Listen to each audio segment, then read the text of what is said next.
তো hello guys, তো এবার দেখতে পাচ্ছ আমরা কাজ শেষ করে ঘুরতে এসেছি একটু। এই জায়গাটাই দেখার মতো জায়গা, খুব সুন্দর একটা জায়গা। এটাকে বলা হয় রুন্ডিয়া গেট। স্নান করবো আর ফ্রি ফ্রি লাগছে, কারণ রোদ নেই তো, মেঘলা মেঘলা আবহাওয়া, ঠান্ডা ঠান্ডা হাওয়া দিচ্ছে, খুব ভালো লাগছে।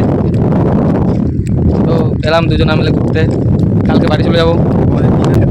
আর বলো না, এখনই আমাদের উপরে টিকিট কাটা হয়ে গেছিলো, কারণ রাজা ওভারটেক করতে গেছে একটা ট্রাক্টরকে, দিয়ে মাঝখানে পড়ে গেছে, লরিটার সামনে থেকে চলে এসেছে, কোন দিকে যাবে আর খুঁজে পাচ্ছে না। আমার তো কিছুক্ষণের জন্য পুরো পুরো স্টপ হয়ে গেছিলাম, আমি কি বলবো, আমি খুঁজে পাচ্ছিলাম না। তা ভগবান উপরে আছে, এই জন্য আমরা আজ এখানে ঘুরতে আসতে পারলাম, নাহলে আজকে আমাদের উপরে চলে যেতে হতো। সাবস্ক্রাইব, লাইক, শেয়ার করে দেবেন। শ্রদ্ধা ভালো লাগছে তো। এটা কি এই জায়গা কি ডুবা?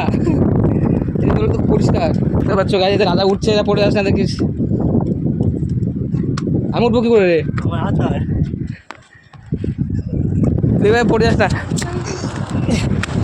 দেখতে পেলে গাইজ উঠলাম, এই যে দেখো কত সুন্দর একটা জায়গা, খুব ভালো একটা জায়গা। এটাকে আরেকবার এসেছিলাম, ওই উপরে উঠেছিলাম।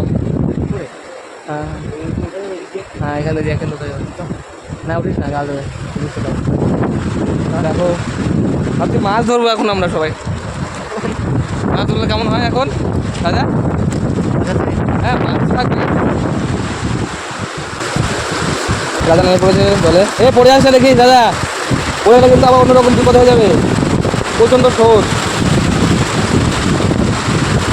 দেখো কিরকম যাচ্ছে ওখানে, ওই সামনে পাবি, সামনে সামনে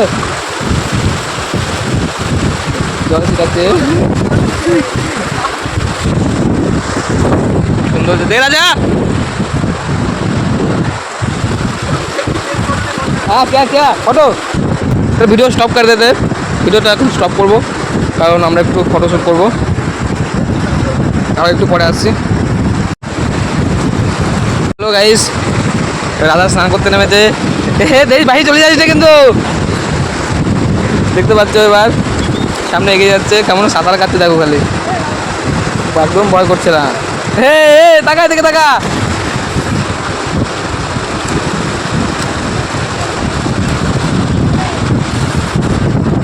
মাথায় আবার গামছা বাঁধছে। যখন ঠান্ডা কেমন দাদা? বিরাট ঠান্ডা, বিশাল ভয়ানক স্রোত। দেখতে পাচ্ছ কেমন, জল কিন্তু বেশি নেই, কিন্তু স্রোত খুব প্রচণ্ড স্রোত। আচ্ছা এখন আমিও নামবো একটু পরে স্নান করতে। দেখো এই যে নদীটায় এখন স্নান করলো আমাদের কাল্লু ভাই, এই যে আমাদের কাল্লু ভাই যে ভিডিও প্রথম বানাচ্ছিল, ও তো এখনই ভেসে ওই নিচে চলে যেত। ওই নিচে ওই খাদলে, ওইখানে ওইখানে যে পড়েছে সে কোনোদিনও বাঁচেনি, এরকমই জায়গা এটা। আর এখানে আমাদের কাল্লু ভাই, যেটা এই যে কাল্লু ভাই, তোমার দোকান দেখা খেতে চাচা কাল্লু। তো এখন আমরা যাবো, আমাদের এখানে একটা রিলেটিভ বাড়ি আছে, তার বাড়িতে গিয়ে খাওয়া দাওয়া করবো।